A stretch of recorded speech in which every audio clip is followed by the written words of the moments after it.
도착을 했고요. 그 다음 날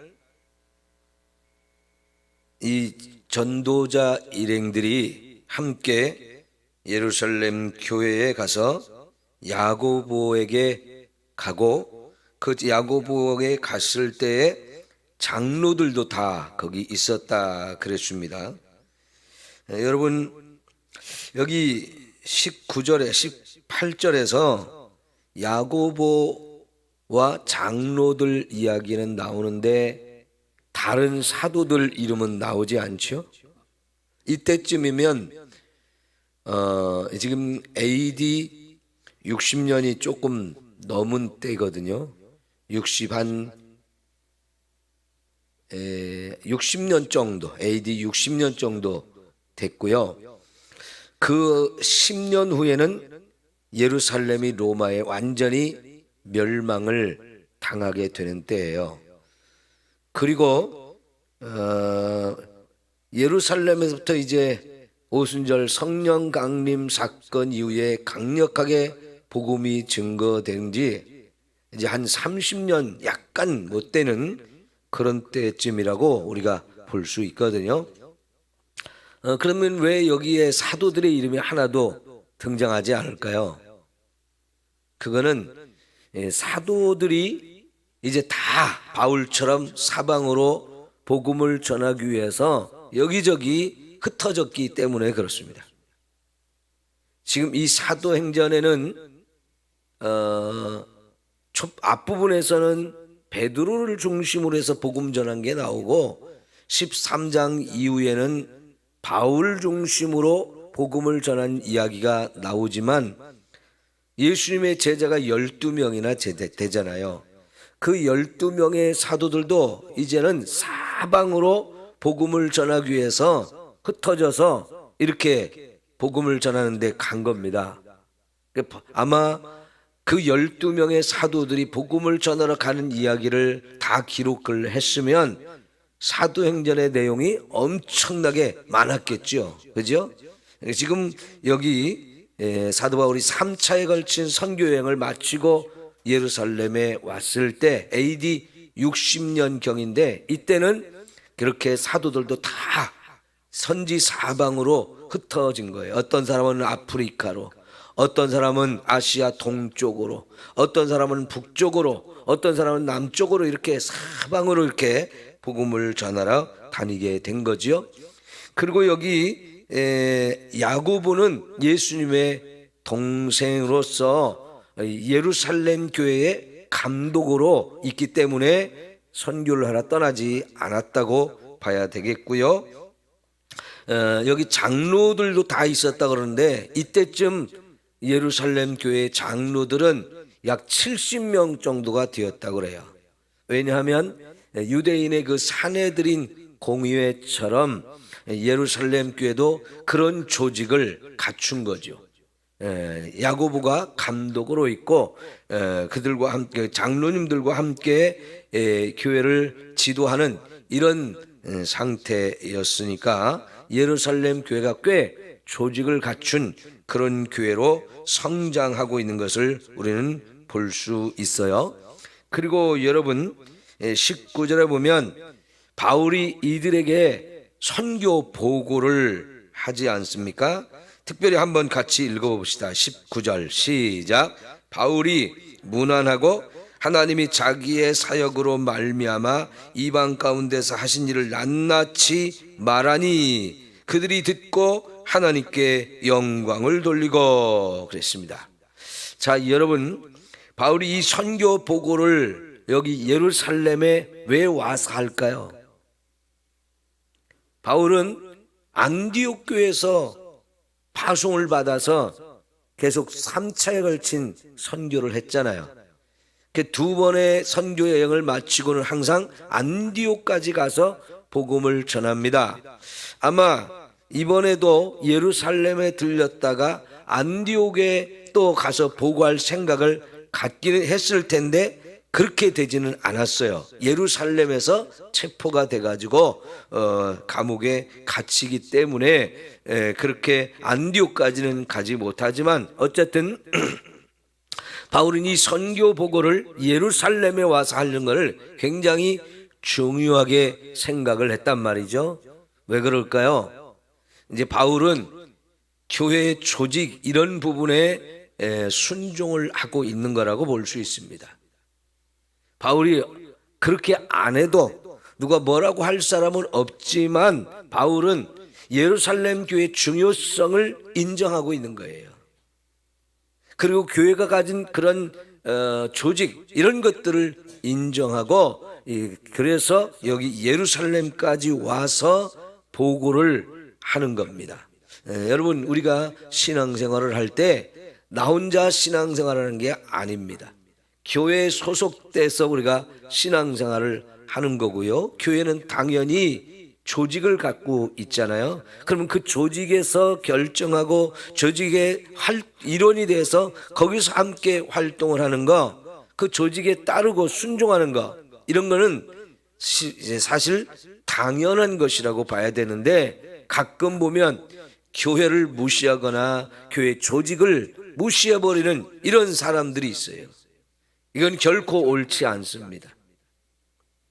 교회가 있고 당회가 있고 재직회가 있고 그리고 여러분 노회가 있고 총회가 있지 않습니까?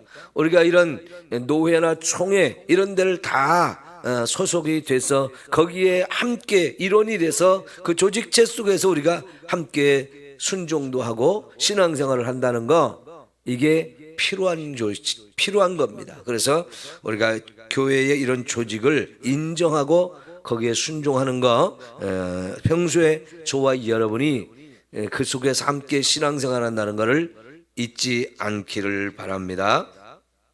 자, 특별히 바울이 여기 선교 보고를 하는데 자기가 선교를 한 것처럼 얘기하지 않고 하나님이 선교의 주체로 표현을 하잖아요. 하나님이 자기의 사역으로 말미암아 이방 가운데서 하신 일을 낱낱이 말했다. 그러니까 선교의 주제가 누구냐면 바울이 아니고 하나님이에요. 자기는 하나님에 의해서 세워져서 쓰임받은 도구에 불과하다는 거지요. 그러니까 영광을 하나님께 돌리는 거예요. 바울도 하나님께 영광을 돌리고 이 선교 보고를 받은 예루살렘 교회의 야고보와 장로들도 누구에게 영광을 돌려요? 하나님께 영광을 돌려요. 수고는 분명히 바울이 했습니다. 바울과 함께한 동역자들이 이 선교에 주축이 돼서 열심히 했지만은 그러나 선교의 주체는 결국 하나님이라고 하는 거지요. 우리는 다만 하나님이 사용하시는 일꾼이라는 것.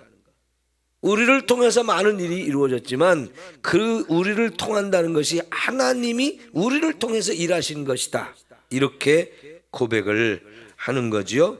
너무나 멋지고 아름다운 모습인 것을 볼 수가 있습니다.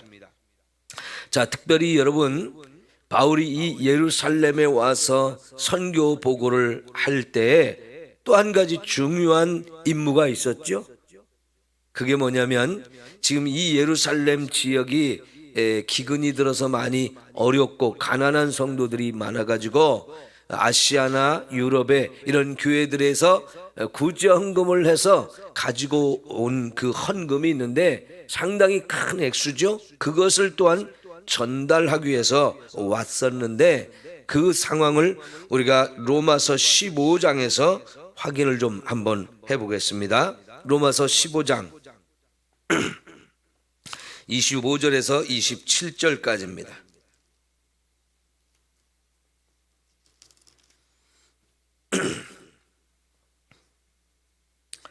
로마서 15장 25절에서 27절까지.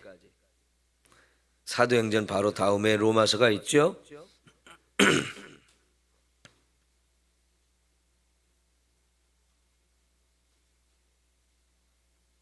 자, 25절에서 27절까지 보겠습니다.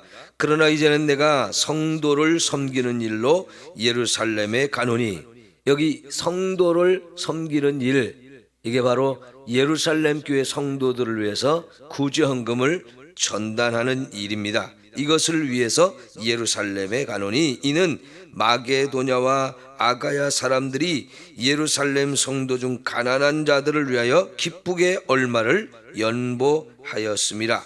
저희가 기뻐서 하였거니와 또한 저희는 그들에게 빚진 자니 만일 이방인들이 그들의 영적인 것을 나누어 가졌으면 육적인 것으로 그들을 섬기는 것이 마땅하니라. 아멘. 자, 여러분, 바울이 이렇게 아시아 교회 그리고 유럽의 교회들을 통해서 구정금을 상당히 많이 거두게 됐는데, 바울이 이걸 억지로 시킨 게 아니고 바울이 이렇게 여러분이 했으면 좋겠습니다 라고 말했을 때 많은 교회 성도들이 기쁨으로 참여를 했다는 거지요. 그리고 그렇게 하는 당위성이 뭐냐면 이 유대인을 통해서 영적인 것을 받았잖아요. 근데 그걸 빚진 자라고 표현을 했고 그 빚을 육적인 것으로 갚는 것이 지극히 당연하다라고 이야기를 합니다. 자, 보세요. 여러분, 예수님은 유대인 가운데 태어나신 분이에요. 그 유대인들에게는 하나님께서 과거부터 주셨던 하나님의 말씀 구약이 있습니다. 그래서 거기서부터 복음이 시작됐고 이 복음이 이방인에게 이제 증거가 되어서 이방인들이 구원을 받게 되는데, 그러면 이것은 이방인들 입장에서 보면 유대인에게 영적인 빚을 진 거라는 거죠. 그 영적인 빚을 물질로서 이렇게 갚는다고 할 때 이것은 전혀 이상한 게 아니고 지극히 합당한 일이다.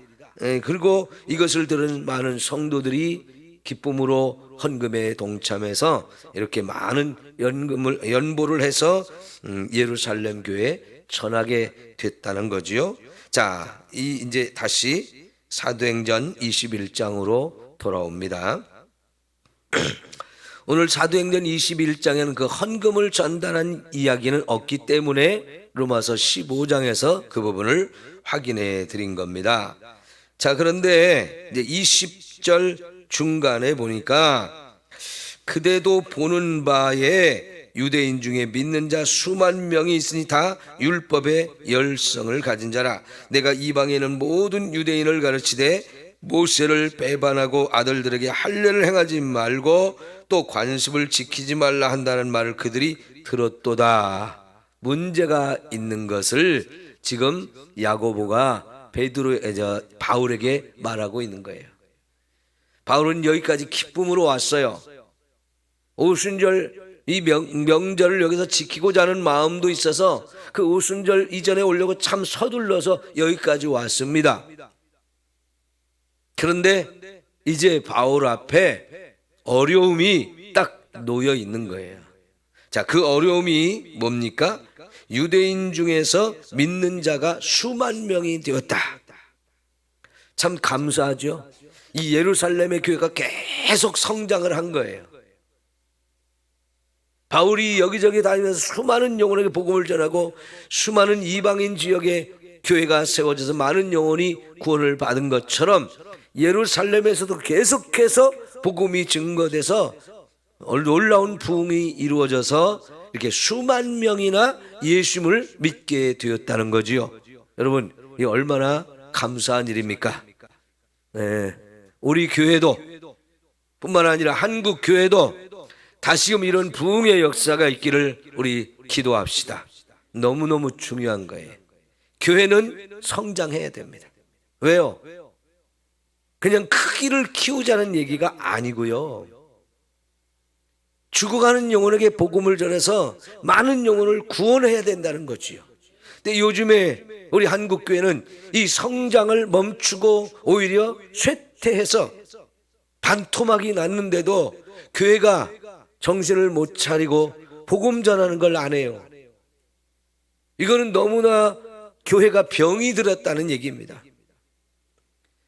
초대교회부터 예수님의 명령은 땅 끝까지 가서 수많은 나라, 수많은 민족에게 복음을 전해서 모든 영혼을 다 구원하는 데 힘쓰라는 거인데요, 이 전도의 열정을 잃어버렸어요. 교회가 이게 전도의 열정을 잃어버린 것은 하나님이 주신 최고의 사명인 영혼구원의 사명을 망각하고 있는 겁니다. 이거는 심각하게 병이 든 거지요. 여러분, 그런 가운데에서 하나님께서 우리 교회를 전도하는 교회로 세워준 걸 여러분 감사합시다. 그래서 열심히 복음을 전해서 우리 교회가 성장하는 모델이 되었으면 좋겠어요. 이 시대에 정말 다 교회 숫자가 줄어들면서 쇠퇴하고 있는 이런 가운데서 여전히 성장하는 교회가 있다, 전도하니까 그렇게 된다 하는 걸 보여주는 우리 교회가 되어졌으면 좋겠어요. 여러분 열심히 전도합시다. 그래서 하나님이 기뻐하는 하나님의 뜻을 이루어 드려야 됩니다. 어제 우리가 본 말씀이 뭐였습니까? 여기 실천사항에 있는 것처럼 하나님은 모든 사람이 구원을 받기까지 그거를 너무나 원하시잖아요. 그 하나님의 마음과 뜻을 이루어 드리는 저와 여러분이 되기를 소망합니다. 자, 그런데 문제가 생긴 것은 그렇게 많은 사람들이 이제 예수님을 믿게 되었지만 그들이 율법에 열심을 가진 사람이라는 거예요. 근데 바울이 이방인들에게 가서 복음을 전하면서 모세를 배반하고 아들들에게 할례를 행하지 말고 관습을 지키지 말란다고 이런 말을 예루살렘에 있는 많은 유대인 성도들이 듣게 되었고, 그래서 바울이 여기 온 것을 알면 그들이 바울을 그냥 두지 않을 거라는 거죠. 여러분, 이게 지금 바울이 겪어야 될 또 다른 이 아픔이고 고난인데요. 자, 이런 일을 바울은 선교지에서도 많이 경험을 했잖아요. 그래서 바울이 선교하면서 가장 고난을 많이 겪은 것이 자기 동족 유대인들이 복음을 거부할 뿐만 아니라 거기 거부하는 걸 끝나지 않고 방해하고 박해하고 고발하고 때리고 옥에 가두고 하는 일들을 너무나 많이 경험을 했잖아요. 그런데 그들보다 율법에 더 열심인 사람들이 지금 여기 몇만 명이 있단 말이죠. 야, 여러분, 이게 참 바울이 겪어야 되는 수많은 아픔이고 고통이에요. 예루살렘에 왔을 때 교회에서 정말 장로들과 감독인 야고보처럼 환영해주고 하나님께 영광 돌리고 그렇게 하면 얼마나 좋겠습니까? 많은 예루살렘에 있는 이 많은 유대인들 중에 율법에 열심인 사람들이 바울이 이방인 지역에서 그렇게 복음을 전했다라고 하는데 사실은 이건 오해거든요. 바울은 모세를 배반하지도 않았습니다. 율법을 폐지하자고 하지도 않았습니다. 관습을 지키지 말라고 하지 않았어요. 갈라디아 교회에서 이런 문제가 생겼고 안디옥 교회에서도 이런 문제가 생겼을 때 정리한 것이 뭐였습니까? 사도행전 15장에서 예루살렘에서 회의가 열려가지고 그 문제에서 확실하게 결론을 내리고 정리를 했잖아요. 이방인들에게 굳이 율법을 지켜야 된다라고 말하지 말자. 그렇게 안 해도 예수를 믿음으로 구원을 받는 거, 그거 확실하지 않느냐. 그래서 이방인들에게는 굳이 율법을 지켜가지고 이렇게 구원을 받는 것처럼 말할 필요는 없다고 결정을 했잖아요. 그런데 예루살렘에 있는 교회 성도들은, 유대인 성도들은 여전히 율법을 붙들고 있는 거예요. 거기에 너무 열심을 내고 있는 거예요. 그건 마치 바울이 스데반을 죽이는데 앞장섰던 그때 수준에 머물러 있는 거예요. 예수님을 믿음으로 구원을 얻지만 여전히 율법도 함께 붙들고 있는 모습인데, 이게 하루아침에 유대인들이 율법을 내려놓는 게 쉽지 않다는 얘기입니다. 야고보와 많은 장로와 사도들이 여기에 있었지만은 그 부분을 확실하게 바꾸는 일을 하는 것은 아직 못한 거예요. 그러니까 여기 예루살렘에 있는 수많은 유대인들이 바울이 이방인 지역에서 이렇게 했다는 얘기를 들었는데 사실 그건 잘못 와전된 거지요. 그렇지만 그렇게 알고 있는 사람들이 많아서 결국은 바울을 그냥 두지 않을 거라는, 이거는 충분히 예상되는 건데, 이거는 심각한 문제죠, 바울의 입장에서는. 여러분, 그러니까 우리가 복음을 완벽하게 이해하고 우리가 성숙한 신앙인이 되는 것은 그만큼 시간도 필요한 것이고, 수많은 과정들을 거쳐서 우리가 깨닫지 못하면 그렇게 되어져요. 우리가 먼저 된 자로서 나중되고 나중된 자로서 먼저 된다는 말씀도 있기는 하지만, 신앙생활한 지 얼마 안 됐으면 그만큼 신앙이 성장하는 데는 어려움이 있어요. 특별히 말씀을 잘 깨달아야 믿음이 성장하는 거기 때문에, 신앙생활한 지 얼마 안 된 사람은 말씀을 그만큼 많이 알지 못하니까 신앙이 성숙해질 수가 없는 거지요. 그러나 어쨌든 여기 유대에 있는 많은 유대인들이 예수를 믿기는 하지만 여전히 율법을 놓지 못하고 있는 상태에 있다 보니까 바울을 그냥 두지 않을 거라는 거죠. 이건 마치 바울이 스데반을 죽이는 것처럼 이 사람들이 바울을 죽이려고 달려들 것이라는 것이 너무나 눈에 보이는 거예요. 자, 그래서 여러분 22절, 그러니까 그러면 어찌할꼬 하면서 이제 방도를 이야기를 해줍니다. 예루살렘 교회 지도자들이 방도를 이야기하는데요. 자, 23절에 우리가 말하는 이대로 하라 하면서 그들이 미리 바울이 올 것을 들었기 때문에 그들이 미리 다 방도를 얘기해놨습니다. 어떻게 하라고 했느냐? 서원한 네 사람이 우리에게 있으니 그들을 데리고 함께 결례를 행하고 그들을 위하여 비용을 내어 머리를 깎게 하라. 그러면 모든 사람이 그대에 대하여 들은 것이 사실이 아니고 그대도 율법을 지켜 행하는 줄로 알 것이라. 여러분, 지금 바울이 율법을 안 지키는 사람이 아니라 율법을 지키는 사람이라는 것을 눈으로 볼 수 있게 해주라는 거예요. 그것이 뭐냐면, 서원을 한 사람 네 사람이 있는데 그들이 서원을 한 기간이 끝나서 이제 결례를 행해야 된다. 그러니까 바울이 함께 그들과 결례를 행하고 이들이 결례를 행하는데 필요한 비용을 좀 대라, 이렇게 이야기를 하는 거예요. 자, 여기서 말하는 서원은 나시린 서원이에요. 나시린 서원.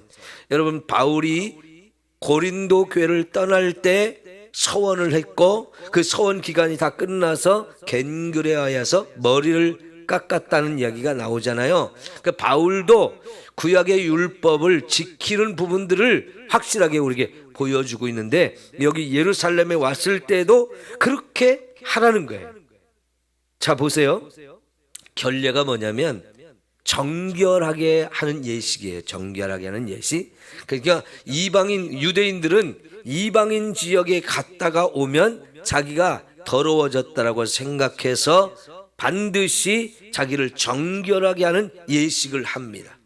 마치 집에서 외출을 해가지고 밖에 나갔다 들어올 때, 나갈 때도 집 앞에 있는 물로 손과 발을 씻고 나가고 들어와서도 손과 발을 씻고 들어오는 것처럼 그런 결례를 행하는 의식들이 있는데, 바울이 그런 결례를 스스로 하면서 이제 나시린 이 기간이 끝나고, 그래서 결례를 행하는 사람들, 그 사람들의 머리를 깎고 하나님께 제사를 드리는 그 비용까지 부담을 해주라는 거예요. 그러면 바울이 누가 봐도 율법을 지키는 사람이라는 게 확실하잖아요. 그죠? 자, 그러면 여러분 좀 이상하지 않아요? 바울이 이런 일을 해야 되는가 말아야 되는가? 여러분, 바울이 우리가 갈라디아서에서 볼 때에 율법이라는 걸 완전히 무시해버리고 율법을 지키지 말라, 그런 얘기가 아니었잖아요.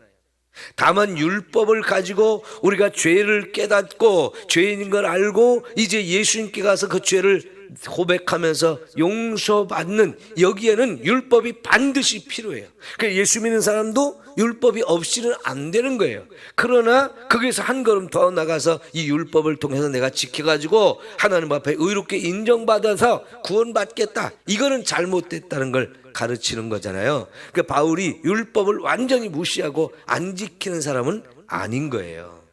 그렇게 가르치지도 않았고요. 그래서 바울도 율법을 지키는 부분은 지키는 거죠. 자, 그러니까 여러분, 바울이 이렇게 하는데 여기서 바울이 그 사람들, 다른 사람들의 비용을 왜 대신 내느냐?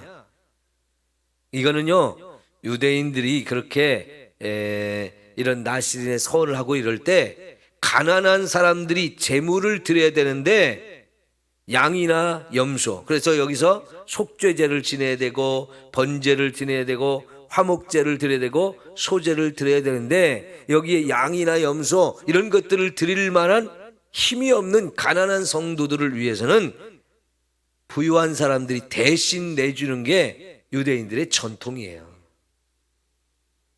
부유하고 넉넉한 사람들이 그 가난한 사람들 것을 대신 이렇게 그 비용을 지불해 주는 거 너무나 그들이 존경하고 또 감사하는 아름다운 그런 전통이거든요. 바울이 그 일을 하면 좋겠다는 거예요. 그러니까 바울이 제가 하겠습니다 하면서 그 일을 받아들이거든요. 자, 그래서 결국은 이제 바울이 그런 일을 통해서 뭔가 좀 교회 안에서는 문제가 해결이 됐어요. 마지막으로 여러분, 우리가 우리가 확인해 볼 말씀이 있는데요. 고린도전서 9장 20절을 보겠습니다. 로마서 다음에 고린도전서가 나옵니다. 아까 우리가 봤던 그 뒤로 더 가서 고린도전서 9장 20절 273쪽 273쪽 19절부터 22절까지 볼게요. 고린도전서 9장 19절부터 22절까지 보겠습니다. 내가 모든 사람에게 자유로우나 스스로 모든 사람에게 종이 된 것은 더 많은 사람을 얻고자 함이라. 여러분, 내가 다른 사람들 굳이 의식할 필요 없고 난 자유로운 사람이라는 거예요. 그러나 다른 사람들을 생각하면서 나는 그들의 종이 되기를 원한다라고 바울이 말하는데, 그렇게 하는 이유가 뭘까요? 더 많은 사람을 얻고자 함이다, 구원하고자 함이라는 거예요. 그러니까 한 영혼을 더 구원하기 위해서는 내가 모든 사람의 종이 되기를 원한다. 자, 그 구체적인 게 뭐냐면, 유대인들에게는 내가 유대인과 같이 된 것은 유대인들을 얻고자 하며, 율법 아래 있는 자들에게 내가 율법 아래 있지 아니하나 율법 아래 있는 자 같이 된 것은 율법 아래 있는 자들을 얻고자 하며, 율법 없는 자에게는 내가 하나님께는 율법 없는 자가 아니요 도리어 그리스도의 율법 아래 있는 자이나 율법 없는 자와 같이 된 것은 율법 없는 자들을 얻고자 함이라. 약한 자들에게 내가 약한 자와 같이 된 것은 약한 자들을 얻고자 하며, 내가 여러 사람에게 여러 모습이 된 것은 아무쪼록 몇 사람이라도 구원하고자 함이라. 아멘. 자, 여러분, 바울이 이게 선교 정책이에요. 바울의 선교 원칙. 유대인에게는 유대인처럼, 이방인에게는 이방인처럼, 약한 사람한테는 또 약한 사람처럼 그들의 수준에 맞게 가서 자신의 삶을 그들과 함께 하면서 복음을 전해서 그 영혼을 구원하려고 한다는 거죠. 자, 그것을 더 구체적으로 표현했을 때 율법을 중요하게 생각하는 사람들한테는 바울이 율법을 중요하게 여기는 사람으로 가서 그들과 함께 생활하면서 율법 복음을 전하고요. 율법이 없는 사람들한테는 굳이 율법이 있는 채 사람으로서 막 이렇게 있는 채 하는 것이 아니고, 자기도 율법을 없는 사람처럼 함께 그들과 생활하면서 그들에게 복음을 전하려고 힘썼다는 거예요. 왜? 그렇게 해야 한 영혼에서 더 구원할 수 있기 때문에. 지금 바울이 여기 예루살렘에 와서 율법을 중요하게 여기는 사람들한테 나도 율법을 잘 지키는 사람이다, 이런 모습을 보여주는 것은요, 그들에게 함께해서 그들의 마음을 불편하게 만들 필요가 없다는 거지요. 여러분, 고린도전서 9장이나 이런 데 보게 되면 무슨 얘기가 나오냐면 모든 것이 가하나 모든 것이 유익한 것은 아니다 그랬어요. 우리가 예수 믿는 사람, 예수 믿고 구원받아 자유를 얻었지만 그 자유를 가지고 모든 걸 할 수 있지만은 그 내가 할 수 있다고 해서 마음껏 한다고 해서 그게 유익한 것은 아니라는 거지요. 덕을 세우기 위해서는 내가 자유가 있지만 내 자유를 제한하면서 다른 사람들을 위해서 나를 양보하고 내가 희생하는 거, 이게 필요하다고 바울이 가르치잖아요. 그게 바로 바울의 선교 정책이고, 나보다도 남을 더 생각하고 나보다도 공동체를 덕을 세우는 걸 훨씬 중요하게 여기는 모습이에요. 이게 오늘 저와 여러분이 배워야 할 너무나 좋은 선교 원칙입니다. 이 세상 사람들한테 우리가 복음을 전할 때요, 우리 입장에서만 막 설명하지 말고 그들이 하나라도 더 쉽게 알아들을 수 있도록 말씀을 전하는 거, 그리고 그들에게 인정받으면서 우리가 복음을 전하는 거, 이게 너무너무 중요한 거예요. 이 원리를 저와 여러분들 잘 배우고 그걸 잘 같이 맞추어 갈 수 있는 저와 여러분이 되어지기를 축원합니다. 기도합니다. 감사의 물 무명으로 드리셨네요. 하나님 아버지 감사합니다. 오늘 또 이렇게 하나님 앞에 예배할 때에 감사의 귀한 예물을 드린 손길을 기억하시고 만배로 축복하옵소서. 이 새벽에와 하나님 앞에 예배드리며 기도할 때 그의 소원을 하나님이 기억하시사 가장 좋은 것으로 응답하여 주시옵소서. 오늘 우리 바울이 이렇게 선교 여행을 마치고 예루살렘에 와서 보고를 하며 그 구제헌금을 이렇게 전달하며 놀라운 일을 했지만, 그러나 그 앞에 이렇게 어려움들이 있습니다. 하나님 아버지여, 이런 어려움들이 있는 것을 다 예상하고 왔지만 쉬운 일은 아니었습니다. 하나님 아버지, 그럼에도 불구하고 이런 일을 지혜롭게 뜻을 모아서 아름답게 해결해 나가는 이런 모습을 우리가 볼 때에 하나님 우리에게도 이런 지혜를 주시옵소서. 이런 융통성을 주시고 사랑을 배우게 하여 주옵소서. 예수님의 이름으로 기도하옵나이다. 아멘.